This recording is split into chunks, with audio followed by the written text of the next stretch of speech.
Dia bos berlian, bos emas. Bukan kaya biasa ini, kaya banget. Kaya banget Mang Bos itu tuh terobsesi sama majalah. Jadi di satu majalah itu Mang semua pesugihan didatangin semua Mang Dan itu parah-parah semua, yang namanya penampakan, yang namanya kejadian. Tumbalnya saya Mang Tumbal buat nganterin Mang Nggak ada lagi dia temennya, karena dia punya temen yang kulit hitam Jawa cuma saya, yang lainnya ya bangsanya dia semua. Putih-putih berikat itu kalau kata kita sih bilangnya pocong ya Mang Itu megang obor Mang. Itu udah mau pingsan bos tuh Bang Saya berpikir apa saya mau dibakar tadi. Soalnya saya seumur-umur Mang baru ngeliat yang namanya pocong megang obor. Terus yang satu karung goni itu dapat itu kata Mbah itu 11 M Mang. Lanjut lagi itu ada berapa kali lagi. itu? Wah, hampir di Pulau Jawa Mang Jadi masih banyak ya itu tempat-tempat dijajah. Banyak banget Mang saya aja sampai pusing ladeninnya Mang Di sebuah majalah tua berdebu terselip satu kisah yang menggoda jiwa tentang ritual menjadi kaya secara instan dengan menjalin perjanjian bersama setan. Kisah tentang tumbal, dupa dan sesaji yang menembus di luar batas imaji. Dari majalah Lusuk, ritual dijalankan dan disaksikan oleh Kang Daud.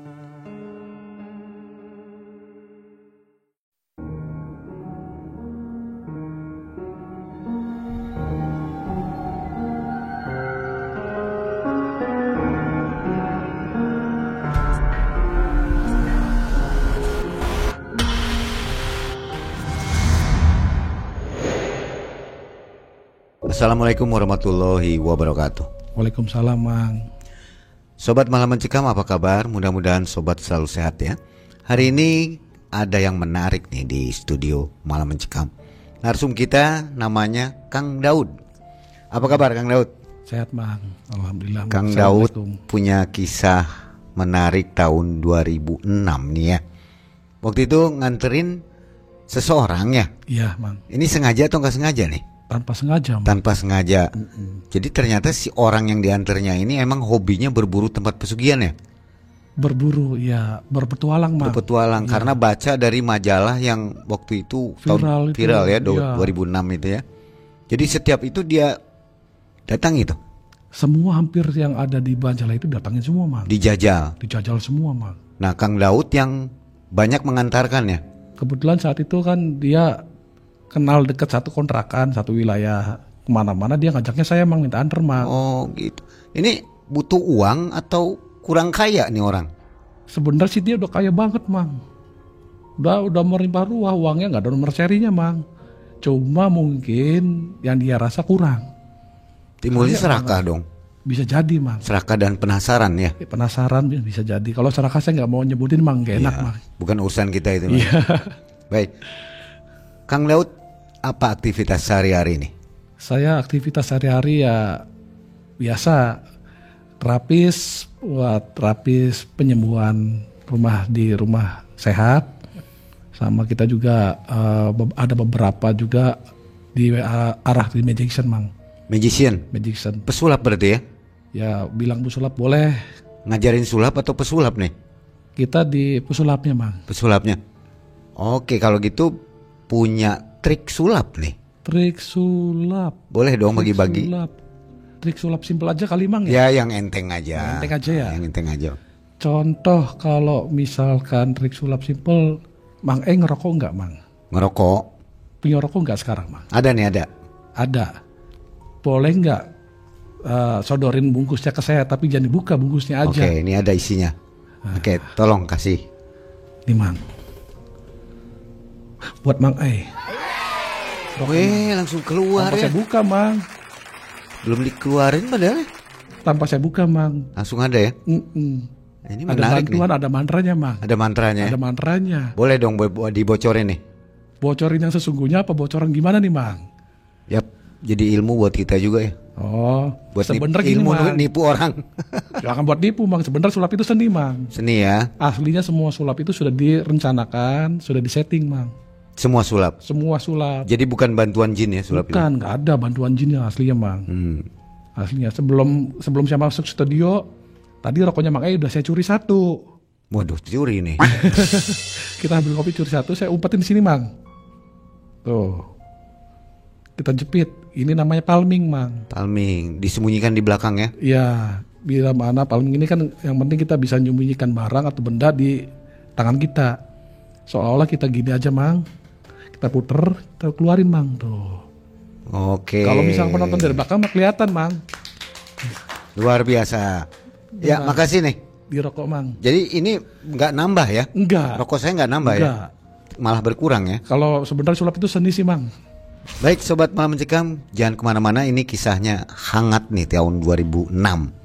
Sampai-sampai si bosnya ini katanya meninggal dengan tragis ya? Iya Mang. Oke, tonton videonya sampai akhir. Sobat, mudah-mudahan selalu sehat dan rezekinya melimpah. Malam Mencekam, semakin malam semakin mencekam. Ini dia, Kang Daud.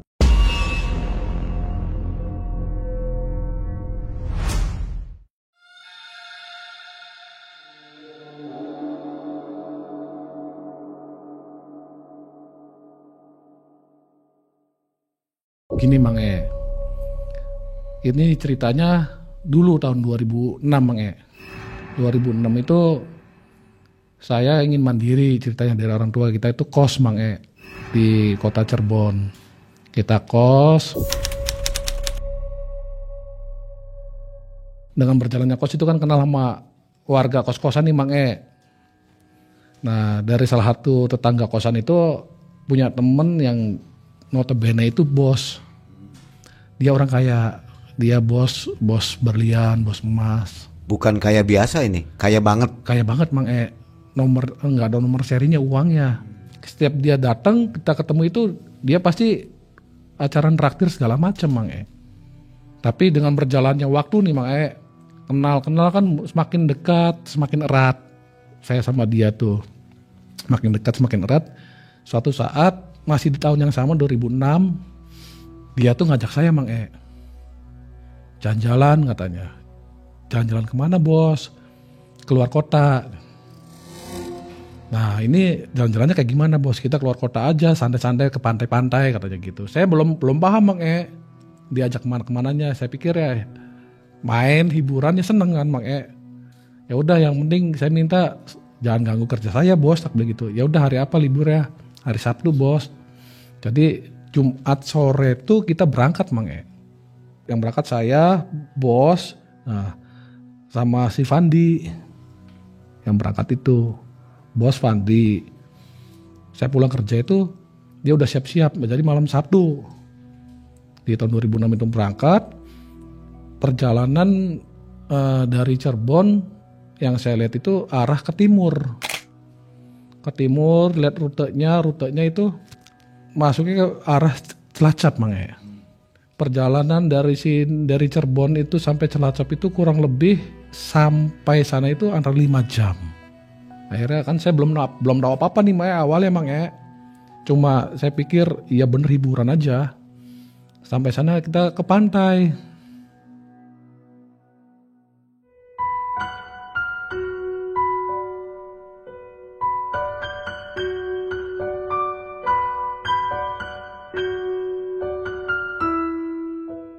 Ke satu pantai, ada warung tuh di situ, warung besar. Kita makan apa, nggak taunya yang punya warungnya itu kakek-kakek. Setelah makan apa, bos ini ngobrol sama Mbah, pemilik warung. Tanpa saya diajak ngobrol, tanpa dilibatkan, karena kan saya emang nggak ngerti sih dia jalurnya mau ke gimana. Akhirnya selesai ngobrol itu saya dipanggil, Kang. Sini Kang, gabung. Akhirnya saya gabung. Gimana bos? Ini sebenarnya saya kesini tuh bukan untuk liburan, bukan untuk piknik. Maksudnya gimana bos? Kata saya. Maksudnya gini Kang. Kita tuh ada acara, ada keperluan. Saya kan gini.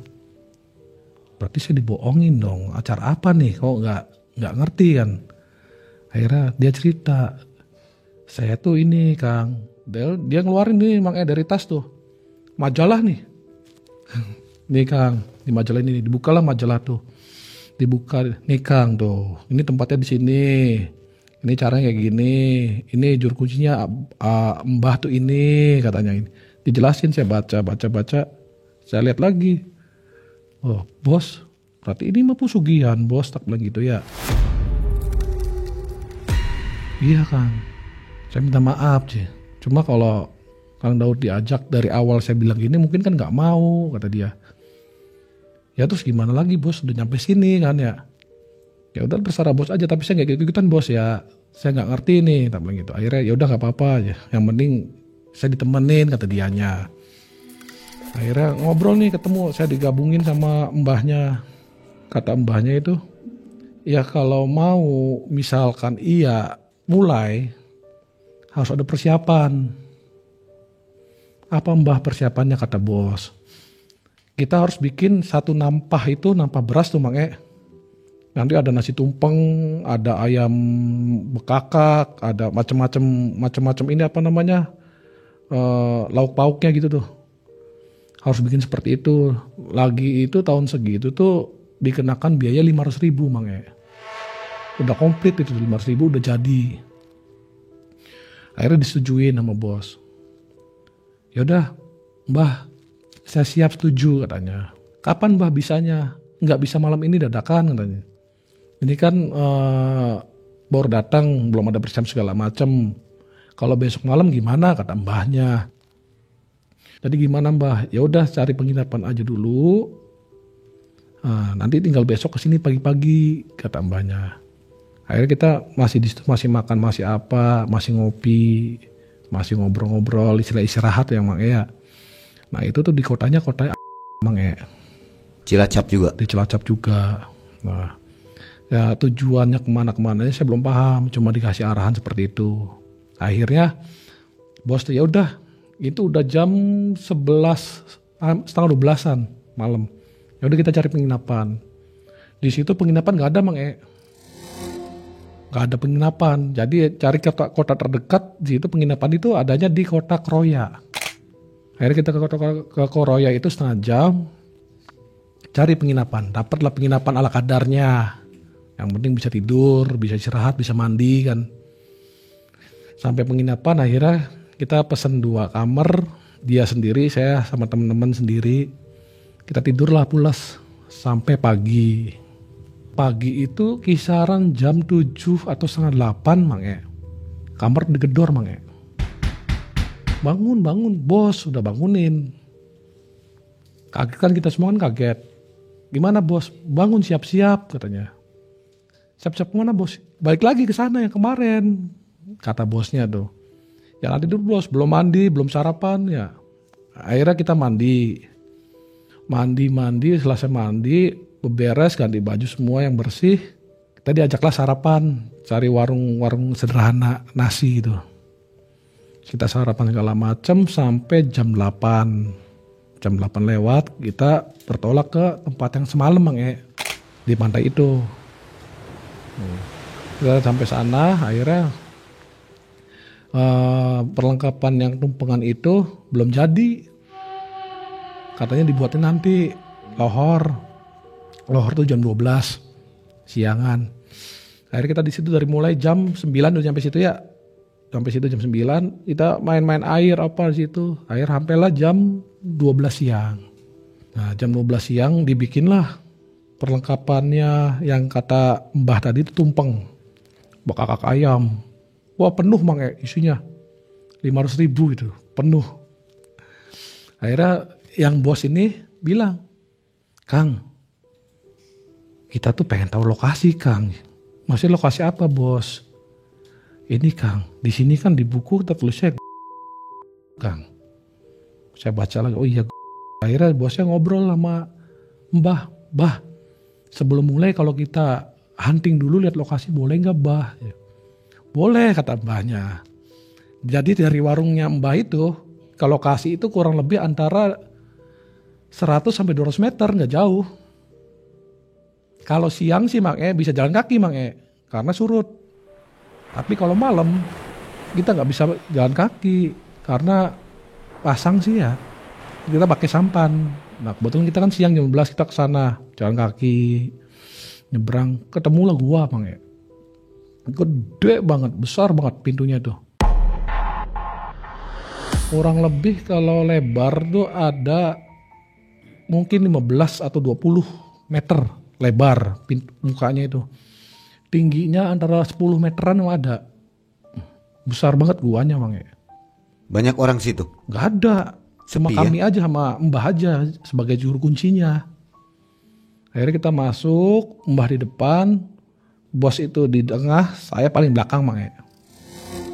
Karena kan saya pikir saya mah bukan orang yang ikut andil ya, udah di belakang aja. Masuk itu sampai di tengah itu pas badan Mang ya. Pas badan itu kurang lebih antara nggak panjang sih, 15 meteran lah. Kita susah payah masuk gitu. Dalamnya luas lagi Mang ya tapinya. Dalamnya luas itu kondisi siang jam 12 pas itu di dalam gelap gulita. Tidak ada cahaya masuk. Akhirnya iseng kan, dia bawa disenterin. Adalah batu besar di dalamnya itu. Jadi mengecil, dalamnya besar itu. Udah kayak ruangan. Di tengah-tengahnya ada batu besar. Katanya sih namanya batu banteng. Nah, di situ ada tempat untuk orang duduknya dari batu itu kotak.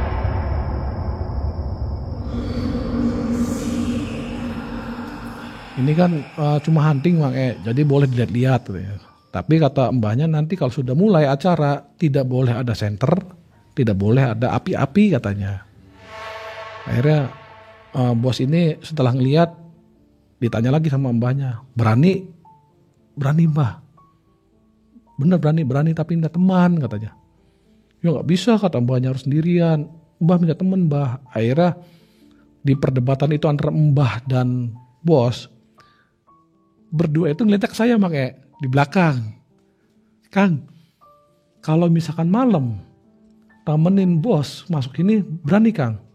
Aduh Mbah, saya nggak ada urusan Mbah, saya cuma diajak, ini pun dibohongin Mbah, bilangnya piknik Mbah.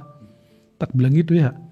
Gak apa-apa Kang, bantuin sekalian. Nggak Kang mah nggak kena ini, nggak kena efeknya, nggak kena tulahnya, nggak kena apa-apa, cuma nemenin di sebelahnya katanya. Dosa enggak Mbah? Enggak, cuma nemenin aja. Saya kan masih polos, makanya ya udah nurut aja lah. Saat itu kan saya masih bujang, makanya saya jadi belum ngerti lah, masih polosan. Ikut akhirnya keluarlah dari goa itu. Keluar dari goa itu semua, kita pulang lagi ke arah warung. Jam 2 nyampe warung itu yang namanya apa ya, boleh kita katakan kata orang kita sih sesajen. Sesajen udah hampir jadi Mang ya. Sudah hampir jadi. Saya lihat di meja warung itu ada masih tumpeng, udah ada ininya, cuma belum ada bekaknya masih dibakarin. Udah hampir jadi. Akhirnya jadi itu setelah jam 3:03, jadi semua rapi lah, yang namanya di nampan itu tumpeng bekak itu jadi. Kita tunggu itu sampai maghrib Mang ya, jam 6 sore. Jam 6 itu udah siap-siap Mang ya. Ayo siap-siap. Saya kan gini, siap-siap apa Mbah? Ya siap-siap masuk ke goa yang tadi siang katanya. Bener Mbah, saya ikut katanya. Ya dengan keyakinan saya Mang ya, bismillah lah ya. Kalau Fandi nggak diajak? Fandi enggak, yang pertama enggak diajak. Karena Fandi umurnya lebih muda dari saya Mang Nunggu di mana dia? Di warung Mbah. Nah itu tuh kita berangkat tuh berarti jam 7 Mang dari warung Mbah ini, tapi pakai sampan. Karena sudah pasang airnya. Pakai sampan, udah disiapin sampannya, sama tukang sampannya udah disiapin. Jadi saya, Mbah, bos sama pemilik sampan nyebrang, kebetulan yang megang tumpeng itu sajen itu saya. Karena kan saya bawahnya bos ya, jadi saya capek megangin. Nyebrang, masuklah ke goa. Posisinya itu lebarnya itu lebih lebar nampan itu daripada pintu goa yang tengah itu Mang ya. Akhirnya pelan-pelan berhasil masuk. Di situ mbahnya itu sudah bawa kayak tempat bakaran itu yang dari tanah liat, sama plastik, sama korek segala macam, sama lilin satu. Nyalain lilin, kan kelihatan tuh, kelihatan semua ruangan walaupun jarak pandangnya nggak maksimal karena gelap banget Mang. Dibakarlah kayak areng dikasih kayak menyan akhirnya Mbah itu mimpin ritual dengan ruangan gua itu penuh asap. Jadi posisinya Mbah di depan, bos di sebelah kiri berarti belakang, saya belakang banget Mang. Karena saya cuma nemenin, saya belakang banget. Saya juga takut kena imbas Mang. Karena saya ngeliat di majalah itu kan ada imbasnya segala macem. Saya takut di situ Mang. Akhirnya selesai itu ada setengah jam Mbah mimpin di situ tuh. Mbah di situ mimpin selesai, Mbahnya bilang, silakan dilanjutkan, jangan nyalakan api, jangan istilahnya berbicara atau ngobrol. Apapun yang terjadi itu risiko, apapun yang terjadi itu cobaan, ujian katanya. Ya saya mau mandat aja udah. Akhirnya Mbah keluar dari gua itu. Berarti keluar dari gua itu jam 8-an lah. Udah ditunggu pemilik sampan di depan pintu gua. Mbah pulang sendiri. Ditinggallah kami berdua Mang. Ditinggal di situ. Akhirnya lilin dimatiin.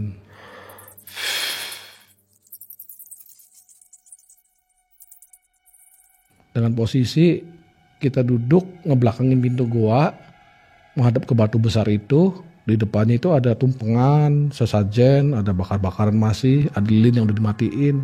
Kita duduk berdampingan. Bos sebelah kanan, saya sebelah kiri.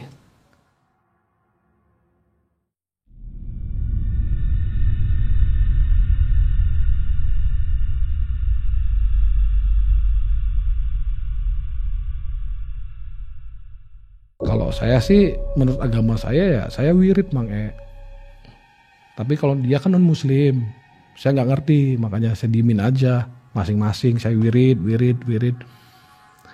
Alhamdulillahnya nggak ada apa-apa Mang. Selama antara kita kan nggak ngerti jam di situ Mang. Cuma prediksi saya lah antara 2 jam 3 jam nggak ada apa-apa. Akhirnya mungkin ini sih pemikiran saya, mungkin jam 12 tank itu Mang. Malam. Karena kita nggak ngelihat jamnya. Dengan kondisi jam 8, antara jam 8 udah berjalan 3 jam atau 4 jam, kita prediksi sendiri aja. Kira-kira mungkin jam 12 malam saat itu. Di saya di sini ada Noel Mang. Lil, kondisi gelap Mang. Gelapnya banget. Wah gulita, gelap banget. Jangan ngelihat depan, tangan gini aja kita nggak kelihatan Mang. Gelap banget. Saya tuh Noel gini. Saya cari gini nggak kelihatan apa-apa Mang. Terus dia bos, mungkin sama di toel juga. Tangannya dia sebelah tangan dia gini saya, cubit-cubit, ngasih kode. Saya paham Mang. Wah dia juga di toel nih. Nah, saya diem aja. Akhirnya di kita itu, di pandangan kita yang gelap gulita itu Mang. Jadi hawa angin tuh, bus. Lewat tuh Mang. Bos, jadi dimana sih kita gelap, nggak bisa ngeliat apa-apa, di depan kita ada orang muter-muter jalan kan pasti tahu Mang. Walaupun kita nggak kelihatan, ada hawa gitu ya tuh.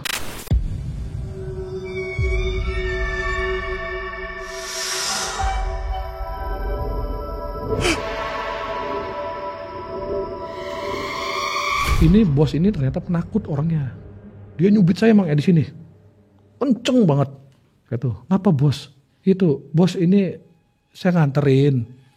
Kan kata mbahnya kan kita nggak boleh ngobrol nih bos. Kalau bos mau berhasil aku bilang gitu. Ya jadi diem. Muter. Nggak taunya apa Mang. Keluar suara Mang. Hi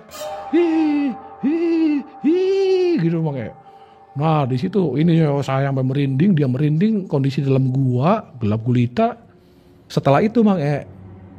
Suara itu tuh kisaran lumayan lama, 3 menit lebih Mang. Terus dia tuh ketawa-ketawa. Akhirnya 3 menit lebih saya gini-gini aja. Pahanya tuh. Ini nih Mang E. Maksudnya ngasih kode, sabar aja sabar, masih ada saya kata itu ya. Akhirnya dia diam, suara tuh hilang Mang E. Suara hilang, cuma di belakang kita dua-duanya ini ada apa ya, empuk-empuk nempel gitu, duduk di sini nih Mang E. Gusur nempel muterin kita. Saya kan penasaran Mang E, tak pegang mas saya tuh. Dingin, lembek, kayak daging.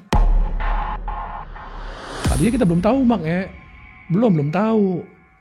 Pegang, tapi dia tuh jalan gitu. Loh, jadi apa ya, halus dingin tuh, terus lembek.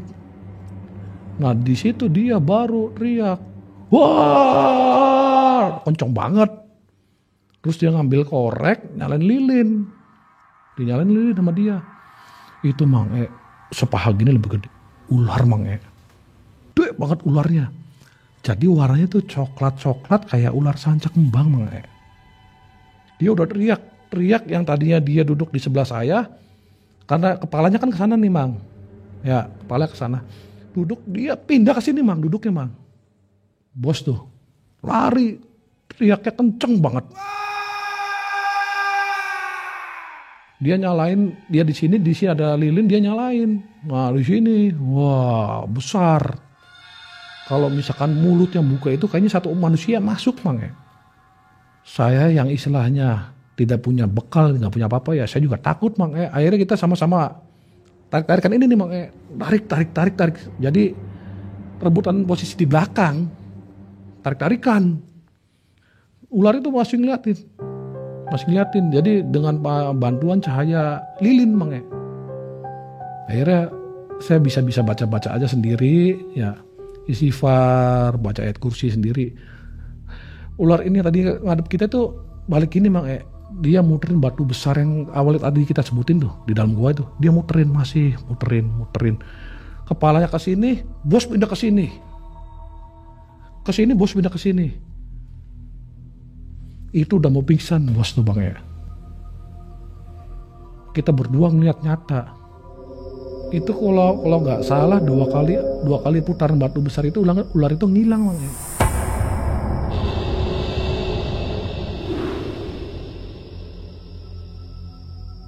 Bos gimana bos? Kayaknya bos gagal. Karena kata Mbah kan kita gak boleh ngobrol, gak boleh nyalain lilin. Tak bilang gitu Mang ya. Iya kayaknya gagal. Terus gimana ya? Ya gimana? Kita pulang ke sana gak bisa bos, harus pakai sampan. Tadi kan bahkan pakai sampan nih bos, karena kan air pasang. Kecuali kalau bos mau oyok-oyok kan bos, mungkin ya ada segini atau segini bos airnya. Gak berani lagi dia. Aduh bos gimana ya bos? Kalau bos minta tetap keluar, saya juga pengen bos keluar. Gimana? Kita tinggalin aja bos. Kita keluar ke pintu gua aja. Tak kasih saran gitu Mang Akhirnya dia yaudah iya. Keluarlah kita berdua. Itu semua ditinggal Mang Yang namanya sesajen, lilin, apa, senter tinggal di dalam. Nggak ngerti apa lagi. Walaupun ada senter, wah nggak dibawa, ditinggal. Wah sah keluar. Duduk di pintu gua. Duduk di pintu gua tuh masih gelap banget. Saya bawa rokok, cuma ngerokok aja Mang. Minum gak ada. Nungguin matahari terbit Mang. Pas matahari udah dari, itu kan di pantai ya, di ujung tuh udah kelihatan terang, itu seneng banget saya Mang. Alhamdulillah ya Allah, berakhir, ceritanya berakhir. Tapi lagi itu ya, saya senengnya di situ Mang. Akhirnya udah terang itu, yang tukang sampan itu datang. Tapi nggak bawa sampan Mang, jalan. Karena bawahnya itu pasir tapi hitam, kayak ada campur biji besi tuh. Di arah situ banyak kandung pasir besinya, diinjak tuh nggak ambles Mang. Jemput kita pulang ke sana lah. Pulang ke warung mbahnya nggak ada. Tapi kita sarapan dulu, ada istrinya sama anak yang jaga warung, sarapan, ngopi apa. Antara jam 10 pagi mbahnya datang. Mbah datang terus tanya, gimana Pak? Gimana Kang? Ini Mbah, jadi ceritain lah semua kejadian di dalam tadi tuh, diceritain. Kata Mbahnya, sayang sekali kalau misalkan diem saja itu berhasil. Tapi mbah ya, itu gede banget mbah ularnya ya. Dicari kemana? Gede mbah, kita bisa dimakan mbah. Itu sebenarnya goib, kata mbah. Gak mungkin makan. Itu cobaan aja. Jadi gimana mbah? Ya ini sudah gagal gini ya gak bisa. Kalau misalkan mau nyoba lagi ke dalam lagi situ kedua kali gak bisa. Paling nunggu waktunya yang tepat, dihitung lagi tanggalnya katanya. Akhirnya yang bos ini kan gini mang. Waduh udah jauh-jauh ya hitungannya ya. Dia sudah terobsesi sama cita-cita di majalah. Nah, akhirnya, mbah ada cara lain gak mbah? Kata bos. Akhirnya kata mbahnya ada. Tapi ini kayaknya lebih berat. Tapi gak di gua kata mbahnya. Di mana mbahnya? Dekat sini juga ada. Ya. Tertarik lagi bos emang. Waduh mbah ya, sekalian aja mbah daripada kita pulang lagi. Kayaknya berani ya. Berani di depannya aja mang. Sok tapi berani. Sudah di depan ditampilin kayak tadi tuh mang. Wah udah dia kan kulitnya putih. Udah di sini merah, keringetan semua mang. Aslinya penakut. Jangankan ngeliat kayak gitu mang. Dengar cerita aja lewat tempat-tempat yang serem dia udah gak berani. Itu yang pertama itu kan berarti murni minta untuk, kata mbahnya murni minta untuk perjanjian antara dia dan goib. Berarti tanpa tumbal mang. Yang pertama itu malam pertama itu tuh, yang di dalam gua tanpa tumbal. Mengasih seserahan. Kalau sudah berhasil ujian-ujian itu, nanti ada istilahnya kayak perjanjian. Tapi gagal. Yang keduanya kata mbahnya ya udah kalau siap, tapi maaf, ini bukan kayak yang pertama. Gimana mbah? Itu di situ cerita itu saya udah dilibatkan penuh mang, nggak kayak di awal saya nggak dilibatkan, baru datang tuh. Itu dari awal saya udah dilibatkan untuk yang kedua ini, saya dengerin aja. Ini sama aja jual musuh katanya.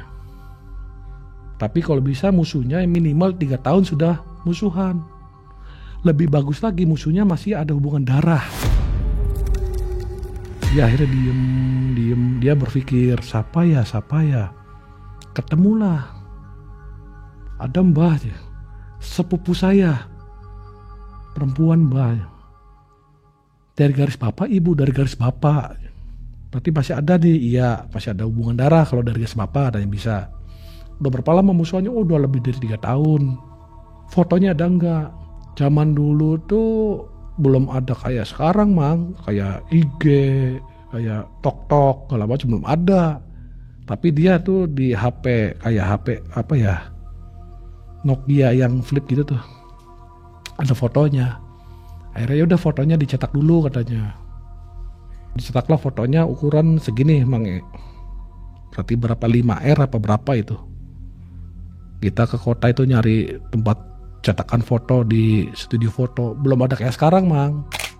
Cetaklah fotonya. Dia bikin 3 biji.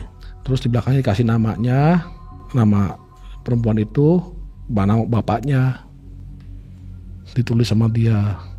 Saya gak berani nyebut namanya nih mang. Gak enak barangkali orang yang lihat juga, saya kan gak etis emangnya. Sebutlah nama perempuan itu, terus nama bapaknya di bawahnya. Ditulis sama dia 3 foto itu. Terus udah gitu, enaknya kapan mbak? Itu masih pagi kan mang, masih jam 10 ngobrol sama mbah itu. Kita cuci tetak segala macam bolak-balik ya jam 12. Terus kata bos, mbah bisa gak kalau malam ini, kalau misalkan tumpengannya apa sih, sesajennya bisa bayar bikin lagi gak masalah. Tapi mbah ya, saya minta bertiga mbah yang berangkat. Waduh, ini si Fandi udah ngeliat gini aja. Bos, maksudnya sama saya bos? Iya. Kata mbahnya ya kalau 3 berarti bikin sasajennya 3. Tadinya enggak, masih saya pulang pakai bis ke Cirebon. Akhirnya bosnya marah. Kamu tuh udah banyak dapat dari saya, cuma nemenin aja katanya. Saya yang bilang ke Pandi, Pan, kemarin juga gak apa-apa Pan, ketemu kayak gitu-gitu juga nggak gigit, nggak apa, soalnya goib. Yang saya takutin itu kayak apa? Harimau yang nyata, ular yang bener-bener ular. Gak apa-apa ya udah, kan bertiga nih Van, Ya udah oke aja. Dibikinlah, kasih uang 1,5 juta. Yang satu tumpeng kan 500 dibikin. Di setiap tumpeng itu kan ada fotonya satu. Dia udah nyetak 3, Mang.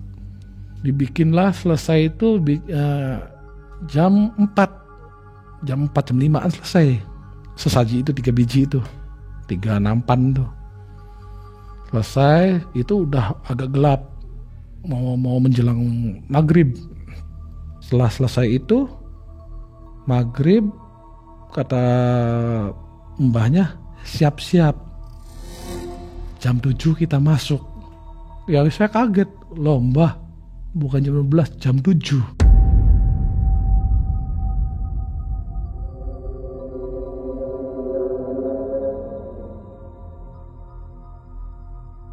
Jam 7 itu kita siap-siap semua. Yang saya nggak ngerti gini, Mang. Pandi pakai jaket, bos pakai jaket, saya pakai kaos gini, Mang.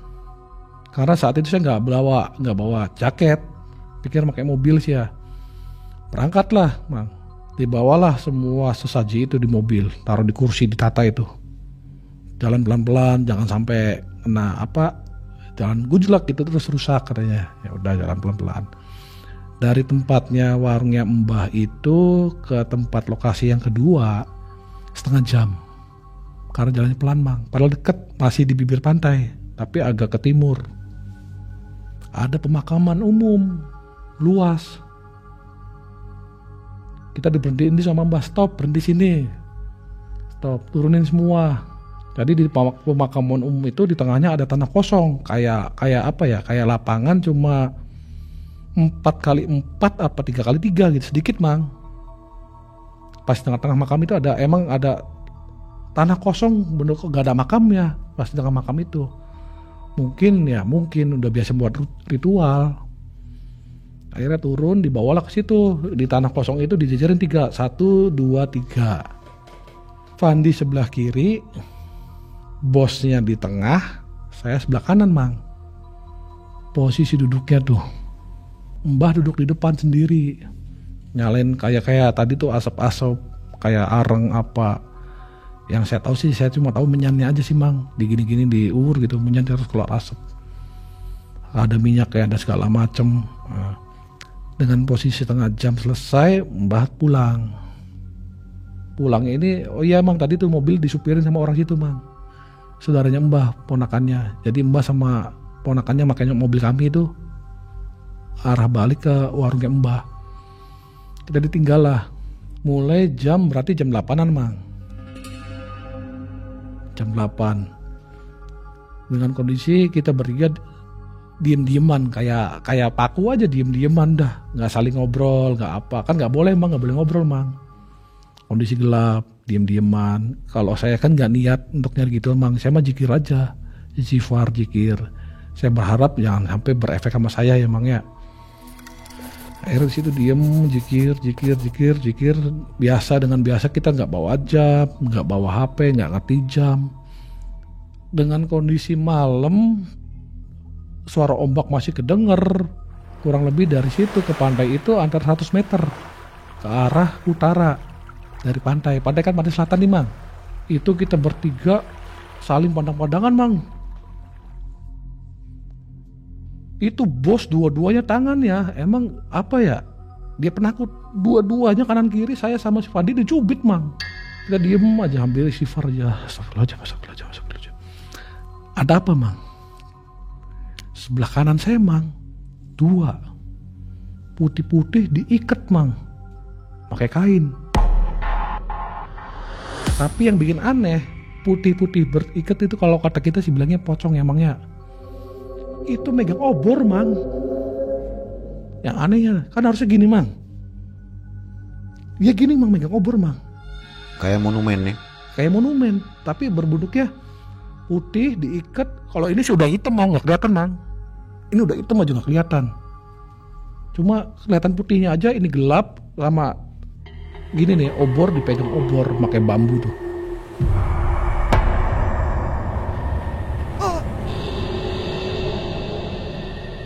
Wah, udah panik. Saya panik, bos panik, Fandi panik semua, Mang.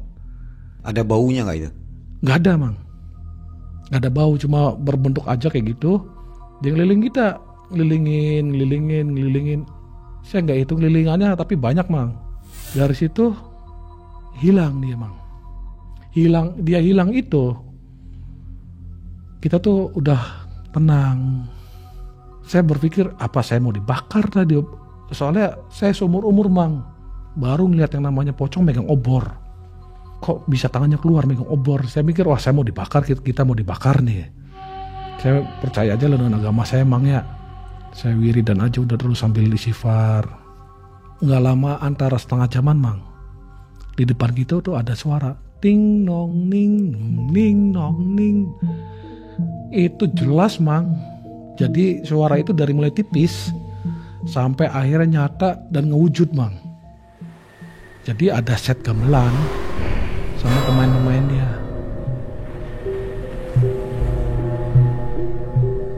Kita semua ngeliat mang, panik lagi mang. Ya Allah, ini gak berhenti-berhenti, diajak bos ini ya. Satu. Ya udahlah, itu kan jaraknya lumayan jauh mang, jadi saya gak terlalu panik mang. Gak kayak yang pertama kan ngedeket dia muterin kita, ini mah jauh mang. Saya sama Fani gak terpengaruh karena apa? Jauh ini mang, gak bakal ngedeket ya. Pan jauh ini iya biarin. Akhirnya di gamelan itu yang kita dudukin tadinya tuh rumput mang. Itu yang kita dudukin tuh mang, kuning semua mang. Terus di depan kita itu yang tadinya makam jajar mang, ada karung kayak karung goni 3. Tong guci tapi dari tanah coklat 3. Yang kita dudukin itu kuning semua.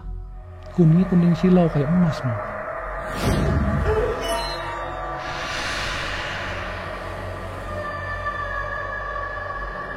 Dari situ udah keluar semua, itu gamelan masih ada.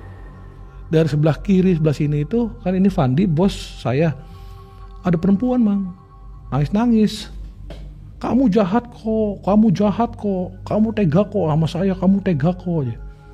Perempuan itu saya gak kenal mang, tapi begitu saya ngeliat di depan di sesajen itu mukanya sama dengan di foto itu mang.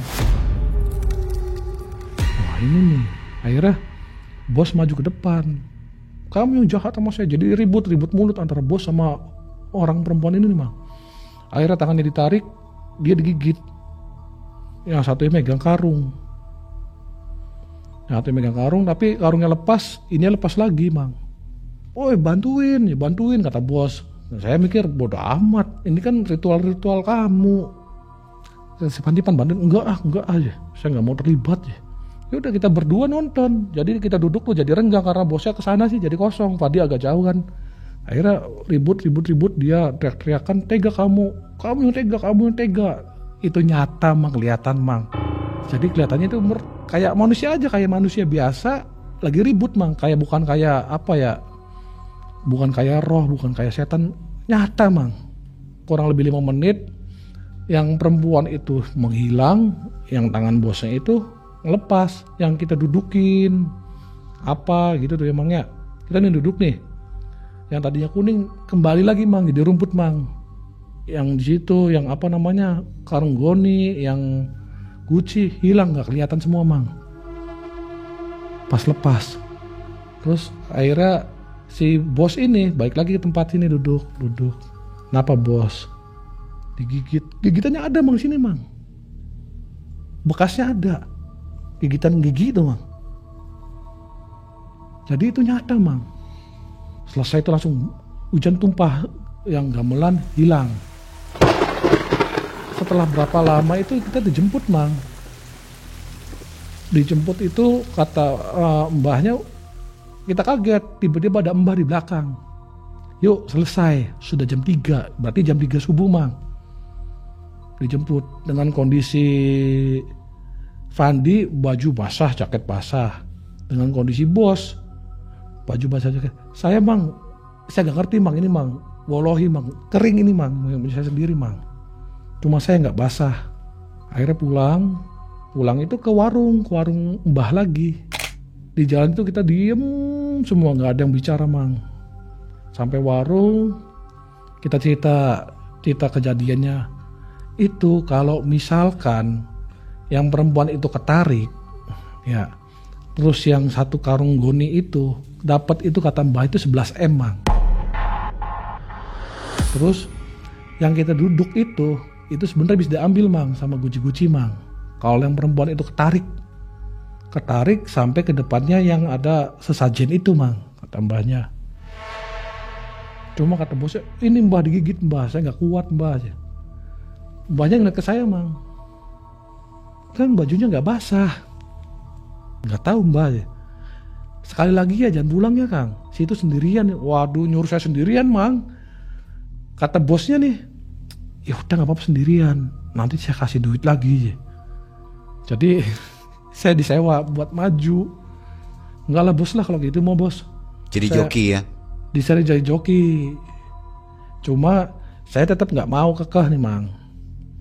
Akhirnya bos disitu marah dengan bahasanya dia, bahasa Jawa. Cuma saya tetap, bos kalau udah saya maju, masih mending bos nggak usah ngasih saya uang untuk kayak gituan. Saya minta ongkos balik aja bos, pakai bis gitu. Akhirnya dengan kesepakatan apa segala macem, akhirnya dia ya udah keputusan saya nggak mau. Saya nggak mau, akhirnya nggak mau, saya dipaksa nggak mau. Kata Mbahnya, ya udah kalau tidak mau jangan dipaksa. Itu nggak bakal berhasil. Ini yang di pertama yang di Goa sebenarnya sudah berhasil. Cuma dari ujian gagal. Yang kedua, yang di tempat yang kedua kemarin bertiga, yang tadi malam bertiga itu seharusnya berhasil. Itu bosnya kalau dia tidak melepas si korban kuat, itu kan berarti pertarungan antara dia pegang korban dan pegang harta.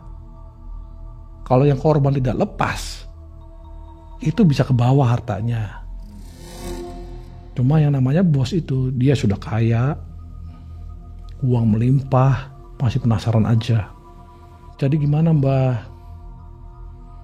Ya udah kalau seperti ini, kalau misalkan mau sekali lagi tapi tidak di bulan yang sama, kata Mbahnya. Silakan pulang aja dulu. Nanti tinggal atur waktu di bulan berikutnya, Mbah hitungkan. Jadi yang bos itu diminta tanggal lahirnya, dihitung sama dia, sama Mbah nih. Oh bulan depan tanggal sekian, saya nggak ngerti Mang hitungannya Mang. Ada apa namanya, legi katanya. Tanggal sekian yang saya ingat tuh apa ya? Bulan depan tanggal sekian, Seninnya Senin legi. Bilangnya kata Mbahnya. Ya jadi gimana? Ya udah kalau kata Mbahnya bulan depannya, mau gimana kita nurut aja bos. Bulan depan lagi aja. Itu jam udah subuh itu tuh. Kita ngobrol-ngobrol nggak kerasa udah subuh, udah mau fajar.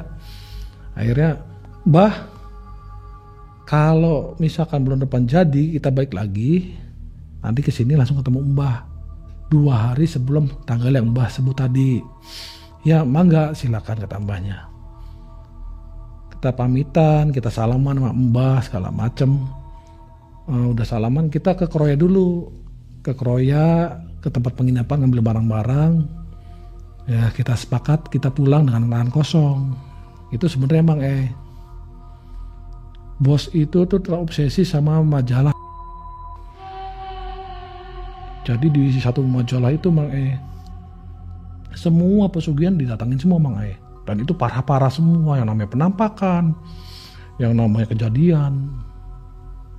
Boleh dikatakan tumbalnya saya Mang tumbal buat nganterin Mang nggak ada lagi dia temennya, karena dia punya temen yang kulit hitam Jawa cuma saya, yang lainnya ya bangsanya dia semua rasnya. Lanjut lagi nih. Lanjut lagi, itu ada berapa kali lagi. itu? Wah, hampir di Pulau Jawa Mang Jadi masih banyak ya itu tempat-tempat dijajah? Banyak banget Mang saya aja sampai pusing ladeninnya Mang Tapi mau atau terpaksa nganterin? Saya terpaksa nggak terpaksa, jujur Mang ya saat itu kondisi keuangan saya lagi sulit Mang Tapi dibayarnya lumayan kan? Dibayar lumayan, asal nemenin dia aja nganter kemana-mana. Supir ada supir, mobil-mobil dia, asal bodyguard dia lah ya? aja. Bukan bodyguard, asal nemenin jadi temen. Cocok lah begitu dia. Cocok sama saya kayak misteri katanya. Asal nemenin, saya ada di situ kemana aja oke. Saat itu saya dibayar per hari sekian, makan gratis, rokok gratis, ya udah ditanggung.